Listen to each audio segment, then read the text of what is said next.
Hello everyone. आज की इस वीडियो में हम बात करेंगे एपोप्टोसिस, कैस्पेसिस और डेथ सिग्नल के अराइवल के बारे में। अब अगर हम बात करें एपोप्टोसिस की, तो हम देखेंगे कि कोई भी सेल है, अल्टीमेटली उसको डेथ अटेन करनी है। तो वो डेथ कैसे अटेन करेगा?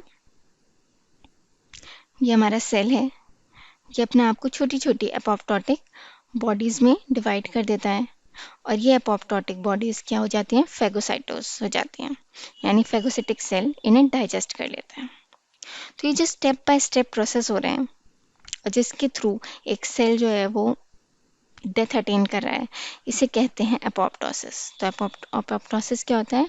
प्रोग्राम्ड सेल डेथ, यानी कि स्टेप बाय स्टेप या एक प्रोग्राम के थ्रू एक सेल जो है वो डेथ को अटेन कर रहा है। जबकि नॉर्मली जो एक्सीडेंटल डेथ होती है उसमें क्या होता है? सेल का सारा कंटेंट बाहर आ जाता है। जैसे ये सेल है तो इसका सारा कंटेंट एक्स्ट्रा सेल्यूलर मैट्रिक्स में निकल कर बाहर आ जाता है। लेकिन एपोप्टोसिस में क्या होता है? एक प्रोग्राम्ड वे में सेल की डेथ हो जाती है। हमें सुनने में आसान लग रहा है कि एपोप्टोटिक बॉडीज बनाता है और इस तरह से एपोप्टोसिस हो जाता है, लेकिन इसमें पीछे जो बैक साइड स्टोरी है वो बहुत लंबी है, जिसमें क्या होता है? एक डेथ सिग्नल अराइज होता है, एक डेथ सिग्नल आता है। डिफरेंट प्रोटीन्स होते हैं इन्वॉल्व जो एपोप्टोसिस करते हैं, जिसमें से एक प्रोटीन कौन सा है? कैस्पेज।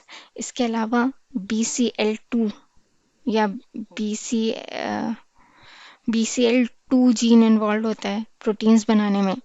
तो हम इन सारे प्रोटीन्स के बारे में और ये डेथ सिग्नल के बारे में बात करेंगे। तो अगर हम सबसे पहले बात करें कैस्पेज के बारे में, तो कैस्पेज खुद एक प्रोटीज है। प्रोटीज का क्या मतलब है? ये प्रोटीन्स को डाइजेस्ट करता है, प्रोटीन को क्लीव करता है। ठीक है, तो कैस्पेज क्या है? खुद एक प्रोटीज है। इसकी जो एक्टिव साइट है, क्योंकि डाइजेस्ट करता है तो हम इसे एक एंजाइम की तरह देखते हैं। प्रोटीज है ना ये, तो ये क्या करता है? इसकी जो एक्टिव साइट है, ये एक्टिव साइट है, तो यहाँ पर क्या प्रेजेंट है? सिस्टीन। अब अगर कोई सबस्ट्रेट आता है या कोई प्रोटीन आता है, यहाँ पर आता है, या हम इसको देखते हैं, ये प्रोटीन है। ठीक है,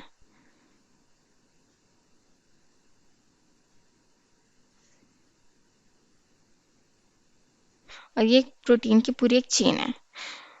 तो ये जब आएगा कैस्पेज, तो ये क्या करता है? कैस्पेज आता है और ये कहाँ क्लीव करेगा? एस्पार्टिक एसिड के बाद। ठीक है, इन इन पॉइंट्स पर ये क्लीव कर देगा। एस्पार्टिक एसिड को हम किससे डिनोट करते हैं? डी से। तो हमने क्या देखा? सबसे पहले कैस्पेज एक प्रोटीज है, सिस्टीन प्रेजेंट होता है इसकी एक्टिव साइट पर। ठीक है, और ये किसके बाद क्लीव करता है? एस्पार्टिक एसिड के बाद ये क्लीव करता है। अब अगर हम देखेंगे, जो आप आगे देखेंगे कि कैसे एक सिग्नल आता है और वो कैसे आगे ट्रांसमिट होता है और कैसे एपोप्टोसिस होता है, तो इसमें आप सबसे पहले देखेंगे कि कभी भी कहीं पर भी किसी भी साइकिल में जो सिग्नल आएगा वो सबसे पहले कौन सा होगा? सिग्नल आएगा तो सबसे पहले कौन सा कैस्पेज इन्वॉल्व होगा? होगा कैस्पेज 9। ठीक है, कैस्पेज 9 को इसीलिए हम क्या कहते हैं? क्योंकि वो सबसे पहले आता है, इसे कहते हैं इनिशिएटर कैस्पेज। ठीक है, क्योंकि वो सबसे पहले आता है।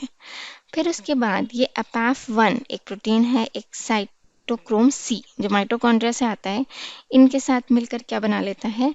एपोप्टोजोम। क्या क्या मिलकर? अपाफ 1, कैस्पेज 9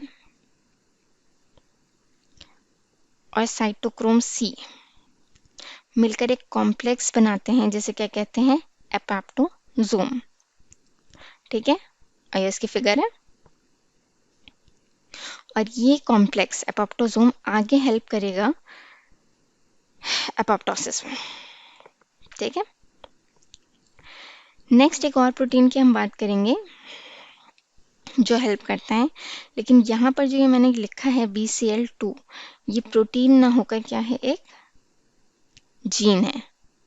अब ये जीन जिन प्रोटीन्स को कोड करता है उन्हें हमने 3 फैमिलीज में डिवाइड किया है: anti apoptotic, pro apoptotic multi domain and pro apoptotic BH3 only. अगर हम यहाँ देखें एंटी एपोप्टोटिक, सबसे पहले तो ये देखिए कि BCL2 एक जीन है जो 3 तरह के या 3 फैमिलीज प्रोटीन कर रहा है, प्रोटीन की कोड कर रहा है, जिसमें हमारे सबसे पहले आ रहा है एंटी एपोप्टोटिक। एंटी एपोप्टोटिक का क्या मतलब है? मतलब एपोप्टोसिस को इनहिबिट करना चाह रहे हैं ये प्रोटीन्स की फैमिली।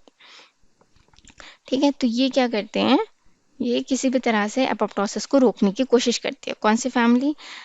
Anti apoptotic family. अब अगर आप इसका स्ट्रक्चर देखें तो आप इसमें क्या देखेंगे कि इसके अंदर 4 डोमेन्स प्रेजेंट हैं। कौन कौन सी? BH3। तो आप क्या देखेंगे, कौन से 4 डोमेन्स प्रेजेंट हैं? BH4, BH3, BH1, BH2। मतलब सिंपल BH1, 2, 3 एंड 4। ठीक है, ये 4 डोमेन्स प्रेजेंट हैं।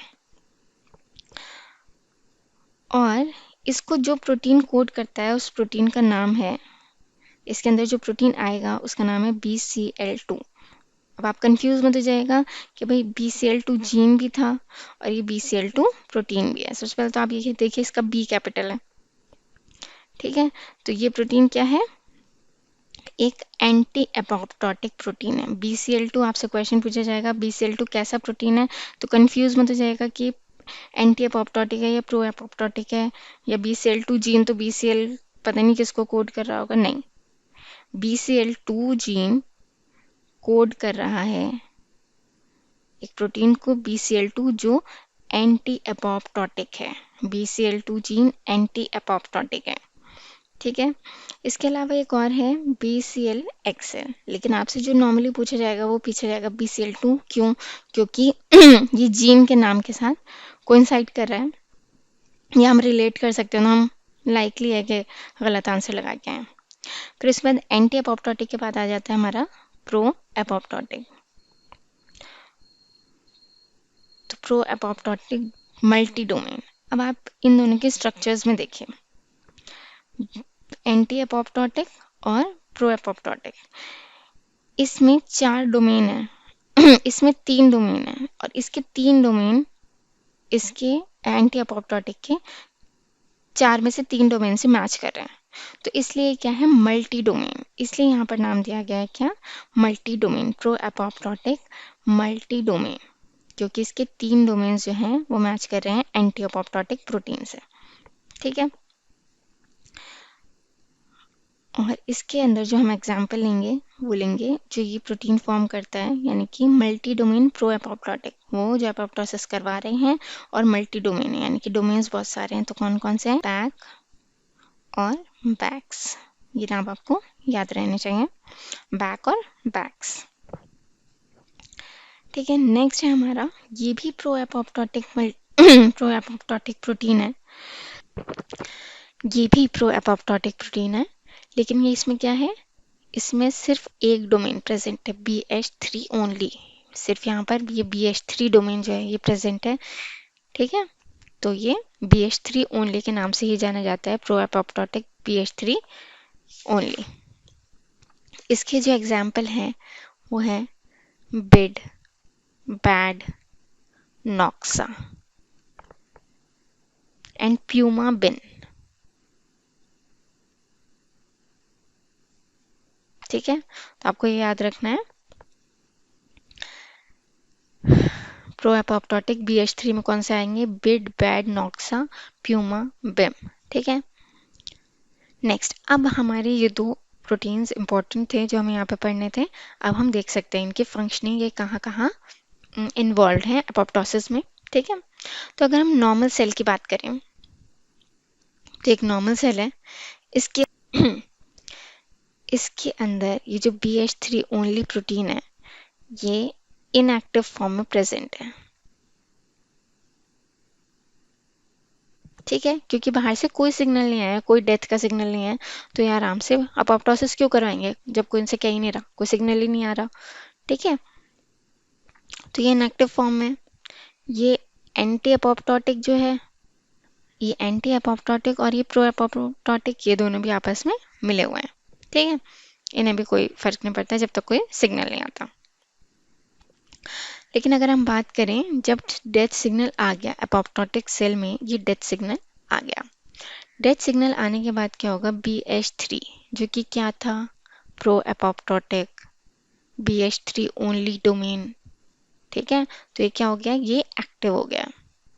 ठीक है, इसके एक्टिव होते ही क्या हुआ, एंटी अपोप्टोटिक डोमेन जो है वो तभी बाउंड फॉर्म है, क्योंकि उसे तो कुछ करवाना नहीं है, अपोप्टोसिस को अभी रोकना नहीं है, क्योंकि सिग्नल आया है।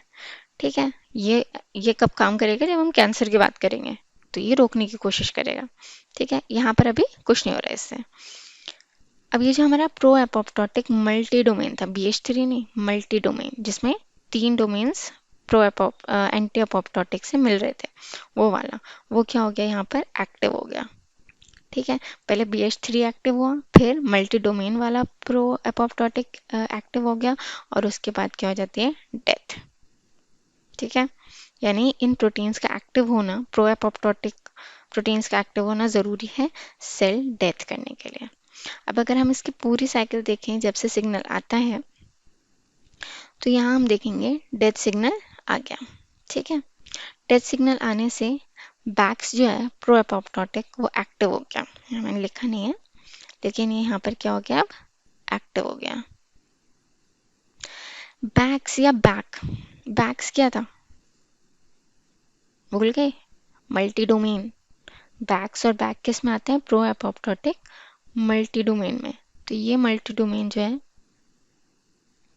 ये एक्टिव हो गया।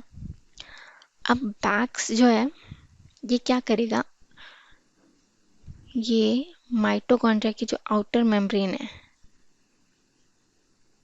इसके अंदर एक ग्रीन कलर से जो मैंने मार्क किया है, क्या है, ओलिगोमर्स, ओलिगोमर्स फॉर्म करेगा।